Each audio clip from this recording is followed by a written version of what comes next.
A few decades ago, a Toyota Corolla was about 4 meters long. Today, it's over 4.6 meters, and that's considered compact. SUVs that once belonged in rugged off-road terrains now crowd our city streets. But why are cars getting so absurdly big? And how is this trend reshaping cities, endangering pedestrians, and making life harder for everyone, especially young people? Let's take a closer look to the global phenomenon of car bloat, car spreading, and autobesity. I will tell you about the definitions, history, global spread, and the impact of big SUVs and pickup trucks.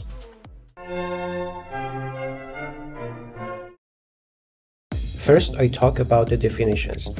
The three phrases of car bloat, car spreading, and autobesity are almost the same. Let's get our terms straight. Car bloat refers to the increase in the physical size and weight of vehicles over time, even within the same car model. Car spreading is the urban planning consequence. As cars get bigger, so do parking spaces, lanes, garages, and even roads. Autobesity is the cultural and economic trend driving the phenomenon. Our increasing obsession with larger, more powerful vehicles, often regardless of actual utility. These terms are often used interchangeably, but they point to a bit different layers of a complex issue. In the 1970s, the average car in the US weighed around 1,300 kilograms. By 2020, that figure had climbed to 1,800 kilograms. The Ford F-150, America's best-selling vehicle, has grown by more than 30% in size since 1990. Even small cars aren't safe from the trend. Take the Mini Cooper. The original 1959 model was just 3 meters long. Today's version, over 4 meters. A mini car that's now the size of an old mid-size sedan. This trend isn't confined to the US. In Europe, SUVs now make up over 50% of new car sales, a stark contrast to a decade ago. Germany, Poland, France, and even Scandinavian countries are seeing bigger cars dominate the market. So who's fueling this love for giants on wheels? Unsurprisingly, income levels play a role. Bigger cars tend to be more expensive, but this isn't just about wealth. In Persian Gulf countries like Saudi Arabia, Qatar, and the UAE, wide roads, cheap fuel, and prestige culture have made huge SUVs and pickups the norm. A Toyota Land Cruiser or Ford Raptor isn't just transportation, it's a status symbol. In the United States, where suburban sprawl and long commutes are common, big cars are seen as safer and more comfortable. Pickup trucks account for nearly 1 in 5 vehicles sold, even though most buyers don't use them for work. Meanwhile, in parts of Africa and Latin America, second-hand SUVs imported from wealthier countries are increasingly popular, reinforcing the global shift toward larger vehicles. One reason often cited for buying a big car is safety. Drivers feel safer in a heavier, taller vehicle. But here is the catch. This perception creates a vicious cycle. As more people switch to SUVs, everyone else feels more vulnerable, and so they upgrade too. It's like an arms race on wheels. Marketing also plays a huge role. Car makers invest billions in ads showing SUVs conquering mountains or crushing through cities like tanks. This messaging is clear. Size equals power, freedom, and protection. And there's psychology. Studies show that drivers of larger vehicles are more likely to take risks and feel entitled to more road space. Bigger cars are squeezing our cities. Parking spaces have to grow. In Germany, the standard parking space has increased from 2.3 to 2.5 meters wide. Lanes are expanding, leaving less space for sidewalks or bike lanes. Crosswalk visibility drops, making pedestrians less visible to taller vehicles. Worse yet, these changes come at the expense of urban livability.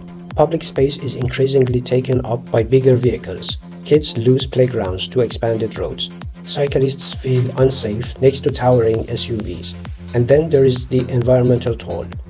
Heavier cars consume more fuel or electricity, require more materials to produce, and produce more tire and brake dust, a major source of urban microplastic pollution. The data is alarming. Pedestrian deaths have increased by 77% in the US since 2010, with SUVs involved in a disproportionate number. In Europe, Countries with higher SUV shares also report higher pedestrian injury rates. Why? Because big vehicles have larger blind spots and more frequent end mass. A compact car might hit your legs, an SUV might hit your chest or head. More mass also means longer stopping distances, more damage in collisions, and higher emissions. Car bloat isn't neutral, it amplifies inequality. Wealthier drivers can afford large, heavy vehicles that dominate the streets. Poor people, pedestrians, and cyclists face the consequences: less space, less safety, and more pollution. Public transport becomes less attractive when streets are built around oversized private cars. Urban space becomes a battleground, and the car always wins. In some cities, parking minimums for large vehicles force developers to build bigger lots, raising housing costs. Autobesity distorts the whole urban economy. But thankfully, not everyone is rolling over. Cities like Paris and Amsterdam are pushing back. Paris is introducing higher parking fees for SUVs, especially in the city center. Amsterdam has implemented a weight-based tax for residential parking. In Oslo and Barcelona, car-free zones and superblocks are reclaiming space from oversized vehicles. Some US cities like New York are exploring congestion pricing, which may disincentivize the use of massive vehicles in most crowded areas. Young people are also resisting the trend. In surveys, Gen Z and millennials show lower interest in car ownership and a greater preference for bikes, public transport, and walkable communities. There's a different future possible.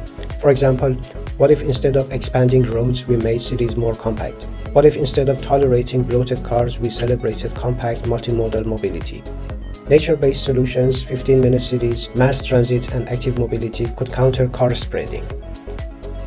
Smaller vehicles, shared options, and better infrastructure could make our cities safer, cleaner, and more fun. Car bloat or car spreading isn't just about cars.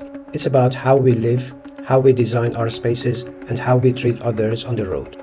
Do we want streets where everyone is safe regardless of what they drive or if they drive at all? Or do we want to double down on a model where size equals entitlement? Autobesity is a choice, and we can choose to reserve it.